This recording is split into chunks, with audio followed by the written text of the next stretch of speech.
Hello aspirants, looking at editorials and question bank for 13th December. The first editorial in the Hindu newspaper is Beyond the Court's Remit. So this is regarding the Uttarakhand High Court's order banning liquor completely in 3 districts in Uttarakhand from the next financial year, 1st April 2017. So this we have already discussed in news on 9th December. So if you do news thoroughly and you are covering up items, then editorials can be a cakewalk. You can easily understand them and connect to them. So this issue was, the point which is raised in this editorial is that the court was actually hearing a petition on the challenging the grant of a bar license to a bar here in the region, and it allowed that license. So it upheld the granting of the license because the bar was beyond the municipal limits of the prohibition areas. So this point in this petition, it took the initiative and gave orders to the government. It gave orders to the state government to impose prohibition. Prohibition means ban on liquor. So already in these districts, the ban on sale of liquor was there. So state government had already taken initiatives and banned sale of liquor. Now it wants complete ban. Means distribution, sale, consumption, everything should be banned. No liquor in these 3 districts from the next financial year. Also it has given a similar order for Gurudwaras also, that within 5 km radius of the Gurudwaras there should be no liquor sale, complete prohibition of liquor to and even tobacco products. So this has also come forward. So these initiatives, it was not asked to give such an order. There was no suggestion, but on its own initiative, it has given such orders, and it is ordering the state government how to formulate policies, and also saying that state is doing well in formulating policies, but it has to enhance further. So this is what is highlighted, that this is not the domain of the judiciary. In news, if you remember, we have already discussed, the judiciary also took the example of Bihar. Like it was referring to Bihar, saying that how Bihar has imposed total prohibition, so Uttarakhand state government should also take such initiatives.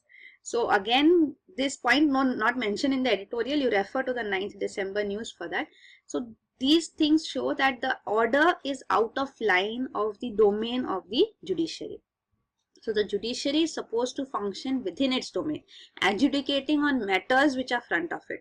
Even the Supreme Court earlier this year itself had said, the Chief Justice of India had cautioned judges, saying that they should not assume powers based on individual perceptions or notions. So you should not try to impose your individual perceptions and notions through your orders.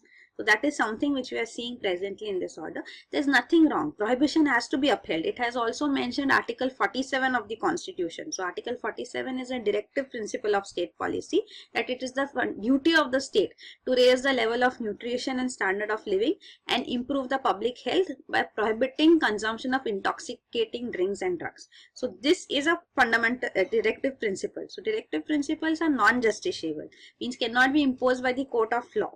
Means they have to, the state should strive towards it. So there is no case made that the judiciary should give directions to the state government to implement directive principles. So earlier precedents also, when cases have been highlighted, when the judiciary has made reference to Article 47 directive principles, were when state government's initiatives were challenged.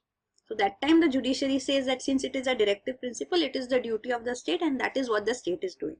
So this is other way around. Now what is happening is the judiciary is telling the state what to do. So though rules, regulations, law, as per the essence of it, the judgment has nothing wrong. It said nothing wrong, but then there are domains and you should function within your domain. So this is what is highlighted, because this is not good for the balancing between the legislature, executive and judiciary. If they encroach over each other's domain, then there will be friction and there will be no smooth functioning of the government. So that is what is the point. The next editorial in the Hindu newspaper is Turkey's derailed war on terror. So this is regarding Turkey fighting twin battles. One is against Kurdish and other is against IS, Islamic State. So Kurds are an ethnic community majorly located here in Turkey. You can see up here. So this eastern part of Turkey, southeastern part of Turkey, where Kurds are located, and they are also there in Syria, Iraq, Iran, all these adjoining countries, and they demand an independent country for themselves called Kurdistan. So Turkey has declared these Kurdish organizations demanding independence as terrorist organizations. So this PKK Kurdistan Workers Party, whose acronym is PKK in Turkish language. So this has been the prominent Kurdish organization regarded as a terrorist organization, and its splinter group, a recent splinter group, TAK, Kurdistan Freedom Falcons. This TAK group recently also conducted a blast in Istanbul, which killed 44 people. So this has brought down full force of the Turkish government against all Kurds, against all Kurdish organizations. Even Kurdish politicians are arrested.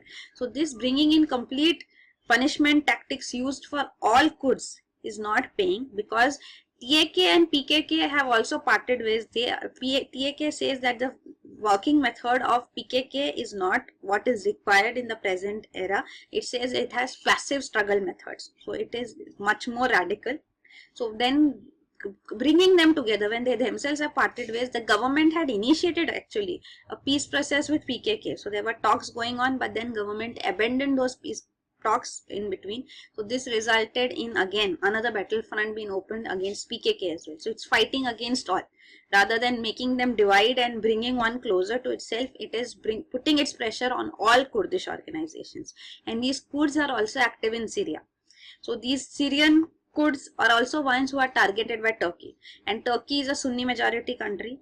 Syria, the present government, Bashar al-Assad government, is a Shia government, but the population there is Sunni. So Turkey is against Bashar al-Assad government, and Turkey is fighting against Kurds and fighting against IS in Syria as well, which is not liked by the Syrian government. Still, it has been gotten involved. So IS is also along its neighborhood. So it says that the Recep Tayyip Erdogan government, the leader of Turkey, he allowed IS to continue its operations in its border region when it knew that this will be a major threat, because it was focusing on Kurds. So this, now it has woken up too late against IS, and it is fighting against IS as well as Kurds and all Kurds. When they are not even calling themselves together, the government putting them together and fighting against them. So this is complicating the matter for Turkey. So that is the point put forth. Then the editorials in Indian Express were not significant. I have not added them. The question bank which we will discuss is, there are two questions which we have framed for today. The first question is on the lead article, the copyright issue. So the question is, the philosophical roots of copyright are grounded in striking a balance between exclusive right granted to the owner of copyright along with the interest of the public in ensuring that works are available in the public domain. Discuss the context of recent judicial ruling on the matter.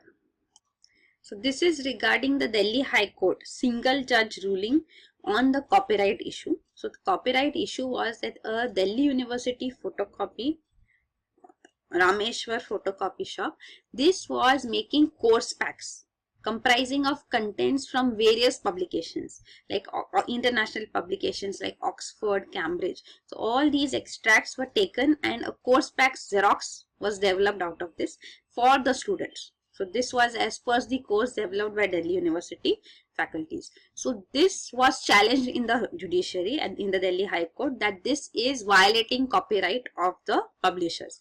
So in this judgment, the single judge judgment said that the copyright is not violated. So its judgment was pro students, pro Delhi University. So this has been challenged further. Petition has been filed. So a larger bench of Delhi University, of Delhi High Court will look into the matter. So presently this article is talking about the essence of this judgment. Though another point of view also has to be taken into consideration, which we'll also discuss. So this one dimension which is put forth in this article, we'll discuss that first. So this Copyright Act does not provide exclusive rights to the owners of copyright. So copyrights has some exceptions too.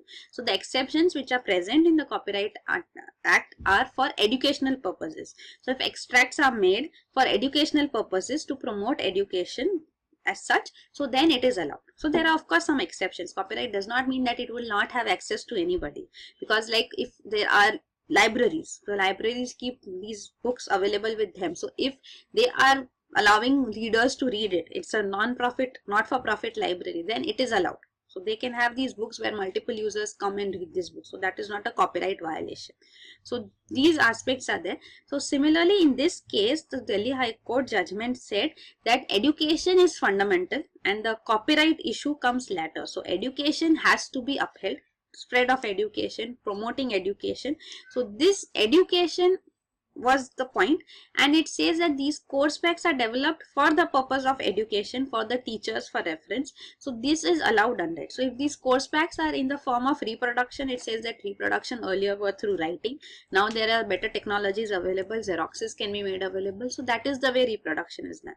So that is the point put forth, that development of knowledge modules having the right content to take care of the needs of the learner is encouraged. So this is fundamental to education of a society. So it promotes equitable access to knowledge to all segments of the society, irrespective of caste, creed and financial position. So it has to be upheld, because books of course will be costly and xerox would be cheaper. So this is the first point of the judgment's essence, the foundation of this judgment, that education is fundamental. Second point it says is about principle of fairness. So fairness is that there should be a fair use of the material against on which copyright exception is made. So this fair use cannot be qualitative or quantitative. So in USA, the fair use is understood by standards of quality, quantity as such. So there are restrictions like maximum how many copies could be made or something like that. But the present judgment in this single judge case, this said that no, there will be no qualitative, quantitative restrictions. It's fairness. So if it is fair, it is allowed irrespective of the quality and quantity. That how much is being done is also not relevant. So if multiple pages, a huge page or the entire book is also taken, so there is no restriction put forth under this judgment. So this is second point. Then the third point, it says that photocopy is publication, not reproduction. So it says that photocopy, this was the point put forth by the publishers, that what photocopy is doing is making another publication. It is not reproduction of the original content. It's the same content published again. So the judiciary here took the stand that this is not with profit, because how much would they earn through xeroxes? So then they do not qualify automatically as a publication. They are just a photocopier and intermediary. So they say that copying in whatever way it may be in the course of instruction for the education purpose is allowed. So again, this was also, argument was rejected by this judgment. So this was the point put forth, that it is inaccurate to claim that the word reproduction is limited to a single copy, that you can reproduce only a single copy. Here what is happening is they are reproducing copies, photocopies for the entire batch, everybody in the university. So this becomes huge amount of copy for these course packs itself available. Then why would anybody buy the books? Then why would the publisher bring their books forward in the market? If major users, the universities themselves, would not buy the books, if they will make photocopies available. So whatever be the case, whatever the essence of the judgment, it has its own, social orientation aspect to it. But it has to be justified. It has to be balanced. If you go completely pro-social, virtue, that you have to promote education, but then the publishers are not getting any incentive, then how will they benefit the people? So publishers would only back out. So you have to balance the two. So that is required, which is, I feel, is missing in this judgment. So maybe we'll wait and watch what the appeal comes forward with. Then the next question is, the India-Indonesia relationship has been one of potential rather than realization. How can India cultivate a defining relationship with Indonesia?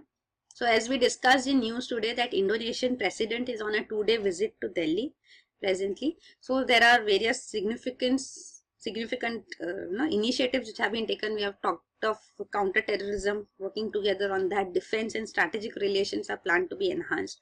So there is a long way to go with Indonesia, because India-Indonesia relationships have not been quite close as such. We are not having frequent visits as such too. So now we have to give significance to Indonesia as well. So that is what this entire article is focusing towards. So first of all is that Indonesia has strategic significance. It's the world's largest archipelago.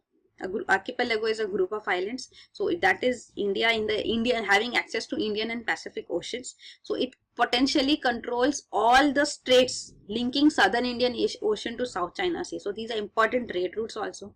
So from strategic perspective, it is very significant that we have a presence in Indonesia.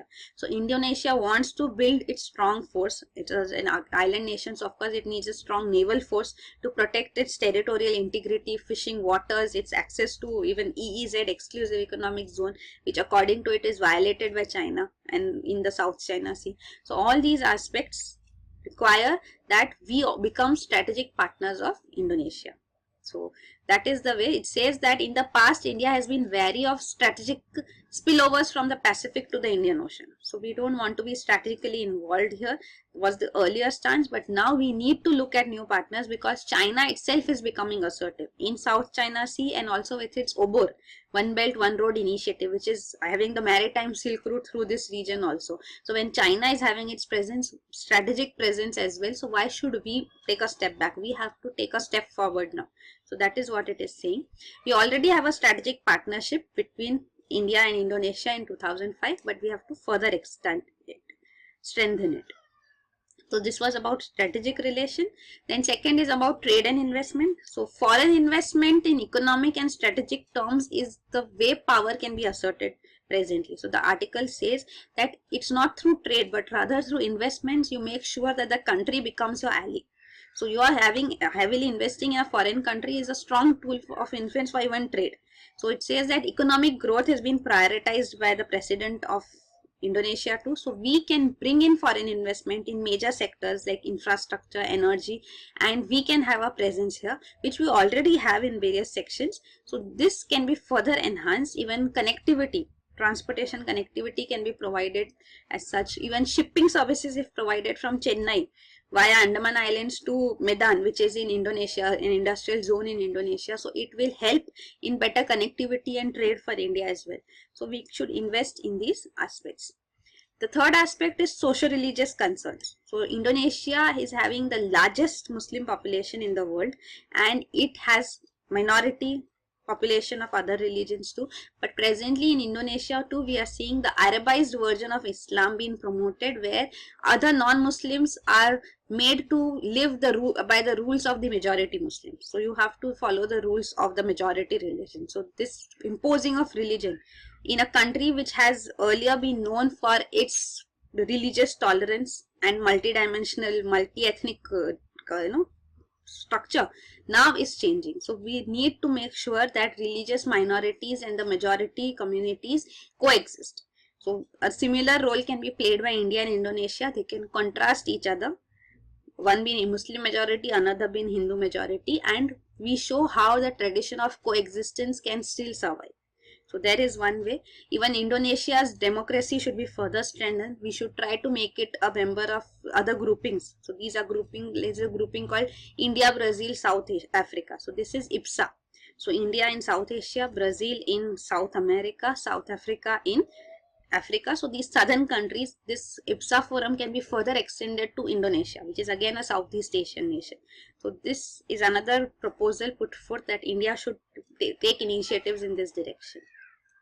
And the last point put forth is people to people contact. So we are having exchanges, academic exchanges, vocational training being provided by India to Indonesians. So here also scholarships provided. This can be further enhanced. Even in tourism sector is well developed in Indonesia. Bali is known for its tourism and its different form of a simple form of Hinduism, which is relatively free from caste and sectarian divisions. So we can learn from that too, from Bali, and how to promote tourism as well can be learned from them. So we can have better people to people contact too. Many from India are go to Bali as tourists. So India is a major tourist destination, tourism destination. Bali is a major tourism destination for Indians as well. So this establish better people to people contact too. So that can be also further strengthened and have further benefits for the two nations cooperation. So this is Indonesia, you can see, an archipelago nation, group of islands. This is Andaman and Nicobar Islands, and here is Indonesia. This is Sumatra Island. So this is Bali here in Java, near Java here, Java Island. Then this here is East Timor too. East Timor we had discussed, I suppose, yesterday when we were talking about Nobel Peace Prize winner who was asking India to allow UN observers in Jammu and Kashmir. So he had brought in peace in East Timor. So East Timor is also an island nation. It's half the island here. Timor Island, half of it is with Indonesia and half is an independent country, East Timor. So that is it for today. Thank you so much.